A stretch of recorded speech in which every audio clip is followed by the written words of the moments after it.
வணக்கம். சிதம்பரம் கருணாநிதி தலைவர் எமது தலைமுறை கட்சி கடந்த 2 நாட்களுக்கு முன்பாக பாகிஸ்தான் தூதரகத்துக்கு முன்பாக சென்று ஆர்ப்பாட்டம் நடத்தவில்லை. ஆண்மையுள்ள ஆண்மகனாக சென்று எங்களுடைய மனிதாபிமான ரீதியாக நாங்கள் எங்கள் மனதில் இருப்பதை வெளிக்கொணர்ந்தோம். அதற்கு எதிராக எதிர்க்கட்சியில் உள்ள சிலர்கள் நான் நினைக்கின்றேன் தீய சக்திகள், கொழும்பிலே பாராளுமன்றத்தில் தூக்கி எறியப்பட்ட குள்ள நரிகள், இவர்கள் எங்களுக்கு எதிராக செயல்படுவதாகவே நான் சந்தேகிக்கின்றேன். அதேபோல் பாராளுமன்றத்தில் இருக்கும் ஒருவரும் இதில் சம்பந்தப்பட்டிருப்பதாகவே நான் சந்தேகப்படுகின்றேன். வடகிழக்கிலும் இருக்கிறார்கள். எனவே இவர்களுக்கு ஒரு அரசியல் கட்சியில் ஒருவர் முன்னேறுவது மிக வருத்தமாகவும் கஷ்டமாகவும் இருக்கின்றது. அதற்கு எங்களுக்கு எதுவும் செய்ய முடியாது. உங்கள் திறமைகளை வைத்துக்கொண்டு நீங்கள் செய்யுங்கள். நீங்கள் ஒவ்வொருவரும் அடுத்தவர்கள் முதுகிலே ஏறி செல்பவர்கள். தனியாக தேர்தல் கேட்க முடியாத கோழைகள், தன்னுடைய கட்சியிலே தேர்தல் கேட்க முடியாமல் அப்படியே கேட்க முடிந்தால் கூட பல கட்சிகளை இணைத்துக் கொண்டு கேட்பவர்கள் தான் இவ்வாறான முதுகெலும்பற்றவர்களாக இருக்கின்றார்கள்.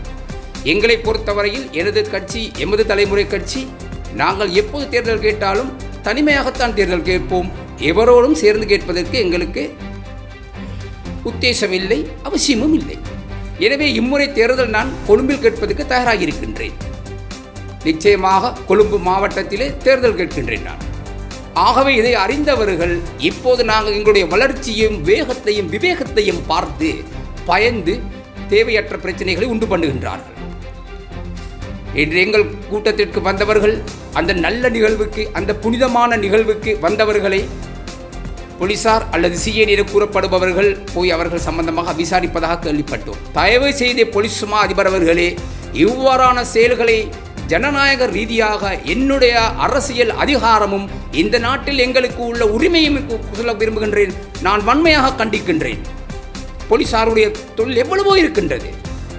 நாங்கள் அங்கே கதவுகளை உடைக்கவில்லை, கல்லடிக்கவில்லை, அவர்களுக்கு பிரச்சனை பண்ணவில்லை. எங்களுடைய உள்ளத்தில் இருப்பவைகளை நாங்கள் வெளிக்கொணர்ந்தோம். இதில் என்ன தவறு இருக்கின்றது? அப்படியால் எங்களுக்கு உண்மை பேசுவதற்கு இந்த நாட்டில் அதிகாரம் இல்லையா? இந்த நாட்டின் ஜனாதிபதியை நாங்கள் தேர்ந்தெடுத்தது அதற்காகத்தான், எங்களுடைய தேவைகளை கூறுவதற்கு. அவரும் கடந்த 20 வருடத்துக்கு மேலாக இவ்வாறான பல போராட்டங்களிலே இருந்தவர். அப்படி இருந்தவர் இந்த நாட்டின் தலைவராகியதற்காகத்தான் நாங்களும் தைரியமாக இப்போது வந்திருக்கின்றோம். இவ்வாறான போராட்டங்களில், ஜனநாயக போராட்டம், அமைதி போராட்டங்களில் நாங்கள் செயல்பட்டு கொண்டிருக்கிறோம். எங்களை எதற்காக இடையூறு பண்ணுகிறீர்கள்? எங்கள் அங்கத்தவர்கள், கட்சி அங்கத்தவர்கள், அதிலே கலந்து கொண்டவர்கள், அமைப்பாளர்களை தொடர்ச்சியாக போலீசார் செய்து விசாரிக்கின்றார்கள். ஏன் விசாரிக்கின்றீர்கள்? நாங்கள் தீவிரவாத இயக்கம் அல்ல. ஊடகங்கள் நாங்கள் ஒழித்து செய்யவில்லை. இலங்கை ஊடகங்கள்லாம் உலக ஊடகங்களிலும் செல்லுகின்றன. தமிழ், சிங்கள, ஆங்கில பத்திரிகைகளும் செல்கிறது. வெளிநாட்டு பத்திரிகைகள், பிபிசி நியூஸிலும் சென்றது எங்களுடைய செய்திகள். எனவே இது ஒளிவு மறைவாக இருந்தால் நீங்கள் போலீசார் விசாரிப்பதில் நியாயம் இருக்கின்றது. எனவே இவ்வாறான செயல்களில் ஈடுபடாதீர்கள். நான் போலீஸ் நிலையத்தில் இருக்கும் உதவி போலீஸ் அதிகாரிகளுக்கு கராட்டி பயிற்சி கொடுத்த ஒரு ஆசிரியர், பிரபல ஆசிரியர். அது மாத்திரமல்லாமல் வழக்கறிஞர், நீதிபதி கூட என்னுடைய மாணவர்கள் இருக்கிறார்கள். எனவே இந்த நாட்டில் சட்டத்தை நடைமுறைப்படுத்தக்கூடிய போலீசாரும், அதுபோல் தவறு செய்பவர்களை நீதிமன்றத்தை தண்டிக்கும் நியாயமாக இருக்கும் வழக்கறிஞர்கள், நீதிபதிகளும் என்னுடைய மாணவர்கள். ஆகவே நாங்கள் இவ்வாறான உயர்ந்தவர்களுக்கு நாங்கள் கற்றுக் கொடுத்து நாங்கள் ஒருபோதும் தவறு செய்ய போவதில்லை. அவர்கள் கூட இன்று என்னை பார்த்தாலும் ஆசிரியர் என்று, மாஸ்டர் என்று தான் கூப்பிடுகிறார்கள். எனவே சாதாரணமாக மக்களை அறிந்து புரிந்து செயல்படுங்கள். போலீஸ் மா அதிபரே, மீண்டும் உங்களுக்கு கூற விரும்புகின்றோம், மக்களே நியாயமாக வாழ விடுங்கள். எதிர்கட்சிக்காரர்களின் கூற்றுக்காக, எங்களுடைய அரசியல் வளர்ச்சிக்காக, இந்த வளர்ச்சியை பார்த்து பயப்படும் பாராளுமன்ற உறுப்பினர்களும், அதுபோல் பாராளுமன்றத்தில் தூக்கி எறியப்பட்டவர்களாலும் நடக்கும் ஒரு சதியாகவே நான் நினைக்கின்றேன். கடந்த காலங்களில் நாங்கள் ஏன் இந்தியாவுக்கு சார்பாக பேசுகிறோம் என்று யாரும் கேட்கலாம். ஆம், நாங்கள் இந்தியாவுக்கு சார்பாகத்தான் பேசுவோம். என்னுடைய தகப்பன் பிறந்தது இந்தியாவில். என்னுடைய 2 சகோதரி, ஒரு சகோதரன் இந்தியாவில் இருக்கிறார்கள். அங்கே வியாபாரம் செய்கிறார்கள். எங்களுக்கு அங்கே வியாபாரங்கள் இருக்குது, குடும்ப வியாபாரம். அது மாத்திரமல்லாமல் 77ஆம் ஆண்டு இங்கே தாக்கப்பட்ட போது ஜே.ஆர். ஜெயவர்தனுடைய அரசாங்கத்தால், ரணில் விக்ரமசிங்கவின் பாட்டனாரால் தமிழர்கள் அழிக்கப்பட்ட போது எங்களுக்கு இருப்பிடம் கொடுத்தது இந்தியா, பாகிஸ்தானோ பாலஸ்தீனமோ அல்ல. அதை அனைவரும் புரிந்து கொள்ள வேண்டும். அதுபோல் 83ஆம் ஆண்டும் அதே போல் தான் நடந்தது. தமிழ் மக்கள் அதிகமாக சென்றது இந்தியாவுக்கு. இன்று வடகிழக்கில் உள்ள தமிழர்கள் ஐரோப்பிய நாடுகளுக்கும் கனடாவுக்கும் சென்றால் கூட அவர்கள் முதன்முறையாக சென்றது இந்தியாவுக்கு. இந்தியாவிலிருந்து அநேகமானவர் சென்றார்கள். எனவே இந்தியாவை நாங்கள் ஒருபோதும் மறக்க முடியாது. இந்த நாட்டில் கோட்டாபே அரசாங்கத்திலே பிரச்சனை ஏற்பட்ட போது, இங்கு பெட்ரோல் இல்லாமல் இருந்தது, பணம் இல்லாமல் இருந்த போது இந்திய அரசாங்கம் தான் பெட்ரோல் கொடுத்தது. பாகிஸ்தானும் பாலஸ்தீனமும் இல்லை என்பதை இங்குள்ள அனைத்து சமூகமும் தெரிந்து கொள்ளுங்கள். எங்களுக்கு பண உதவியோ எது வேணுமானாலும் கொடுப்பது இந்தியா தான். அருகில் உள்ளவர்கள் தான் கொடுக்கின்றார்கள். அவர்கள் அளந்து கொடுக்கவில்லை, அள்ளி கொடுக்கின்றார்கள். ஏன்? எனவே அவர்களுக்கு நாங்கள் ஆதரவளிப்பது என்ன பிழை? அவர்கள் மீது பிழை இருந்தால் அவர்களையும் நாங்கள் கண்டிக்க தயாராக இருக்கிறோம் இந்தியாவை. ஆனால் அவர்கள் பிழை செய்யவில்லை, தவறு செய்யவில்லை. தவறு செய்யாதவரை நாங்கள் எப்படி தண்டிப்பதும் பேசுவதும்? எனவே நாங்கள் எவரிடமும் அந்த கடந்த காலங்களிலே நான் பார்த்தேன், 2 நாளைக்கு முன்பாக ஒரு மாங்கா மடையன் எழுதியிருந்தால் ரோவினால் இது இயக்கப்படுகின்றது, அந்த நிகழ்வுக்கு சுமார் 30 லட்சம் ரூபாய் செலவழிக்கப்பட்டிருக்கும் என்று.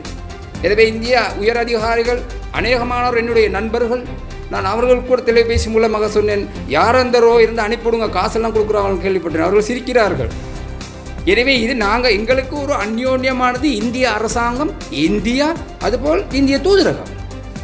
எங்கள் மொழி பேசக்கூடியவர்கள் இருக்கின்றார்கள், எங்கள் சகோதரர்கள் இருக்கின்றார்கள்.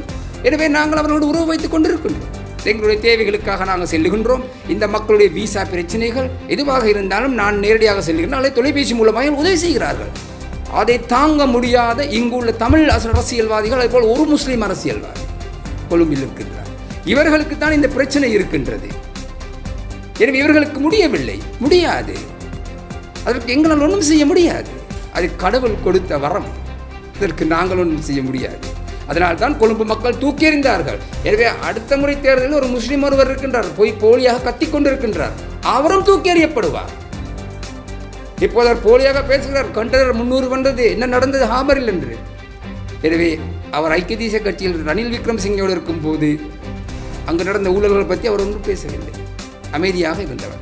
எதிர்கட்சிக்கு வந்த பிறகு குரல் கொடுக்கிறார்கள். எனவே இவ்வாறான போலிகள் தான் இங்கு பிரச்சனை ஏற்படுத்த முயற்சிக்கின்றார்கள்.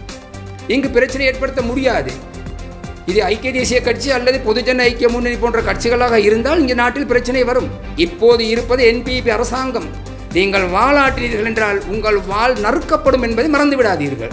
நீங்கள் இன்னும் அனுரின் ஒரு முகத்தை தான் பார்த்திருக்கின்றீர்கள். நீங்கள் தேவையில்லாத பிரச்சனைக்கு போனீர்களே, ஆனால் அவருக்கு தெரியும் உங்களுக்கு எப்படி மருந்து கொடுப்பது என்று. மறந்து விடாதீர்கள். அடுத்தவர்களுக்கு தொல்லை கொடுக்காதீர்கள். உங்களுடைய தேர்தலை மிக அழகாக செய்து கொண்டு போங்கள். எங்களுக்கு இடையூறு செய்ய வராதீர்கள். நாங்கள் ஒருபோதும் பயந்தது அல்ல. எங்களுக்கு பயம் தெரியும், ஆனால் பயப்பட தெரியாது. நன்றாக ஞாபகம் வைத்துக் கொள்ளுங்கள். பயம் தெரியும், பயப்பட தெரியாது. யாராக இருந்தாலும் நாங்கள் ஒருபோதும் பயப்பட போவதில்லை.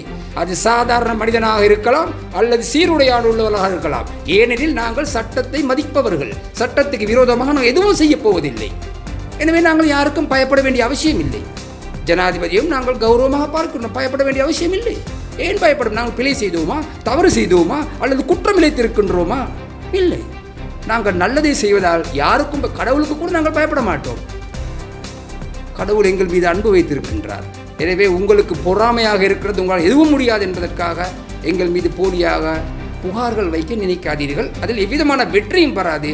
நீங்கள் புகார் வைக்க நாளைக்கு நாள் நாங்கள் வளர்ந்து கொண்டிருப்போம். அதை பார்த்து நெஞ்சு வலி வந்து நீங்கள் சாகப் போகிறீர்கள்.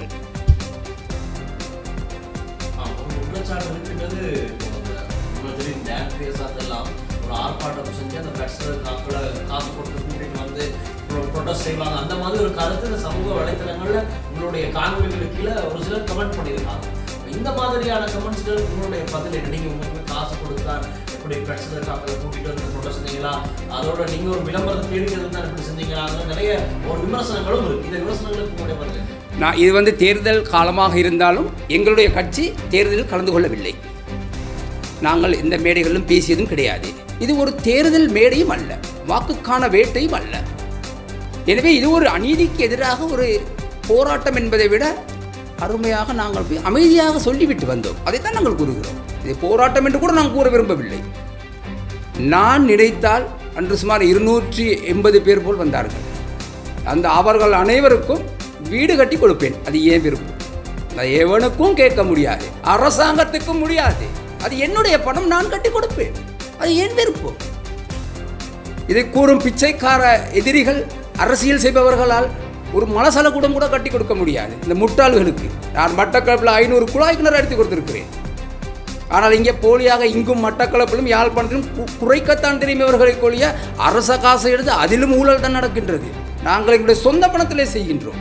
நான் நினைத்தால் மீண்டும் கூறுகிறேன், வந்தவர் ஒவ்வொருவருக்கும் தனிநபருக்கும் வீடு கட்டி கொடுக்க என்னால் முடியும். நினைத்தால் நான் கட்டி கொடுப்பேன். அது என் விருப்பம். கூறும் எனக்கு விமர்சனம் செய்யும் இந்த போலி பாராளுமன்ற உறுப்பினர்கள் அல்ல முன்னாள் பாராளுமன்ற உறுப்பினர் படுதோல்வி அடைந்து கொழும்பிலே படுதோல்வி அடைந்து தூக்கி எறியப்பட்ட குப்பையில் இருப்பவர்களுக்கு நான் கூறுகிறேன், முடியுமாக தான் ஒரு மலசல கூட உன்னுடைய சொந்த காசில் கட்டி கொடு. இதை விட வேறொன்றும் கூறுவதற்கு இல்லை இந்த தமிழின துரோகிகளுக்கு.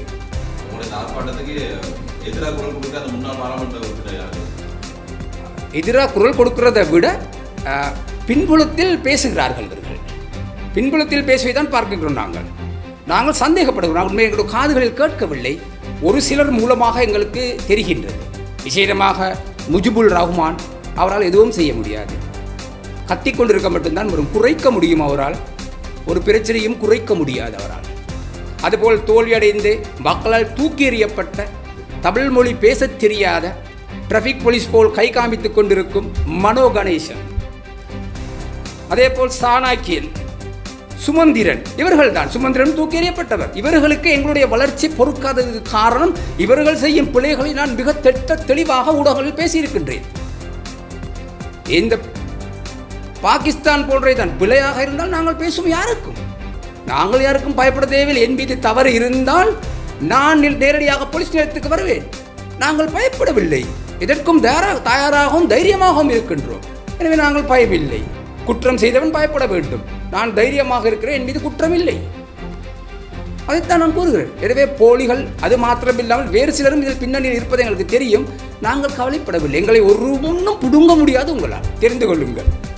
நீ பேசி பேசி இப்படியே ஹார்ட் அட்டாக் வந்து செத்து போயிடுவேன். எனக்கு எதிராக பேசினா, என் நல்லது பேசினா கடவுள் விட மாட்டார். உனக்கு ஆயுசு குறைவு, கடவுளே உன்னை மேலே தூக்கிடுவார். செய்திகளை உடனுக்குடன் தெரிந்து கொள்ள உடனே சப்ஸ்கிரைப் பண்ணுங்க.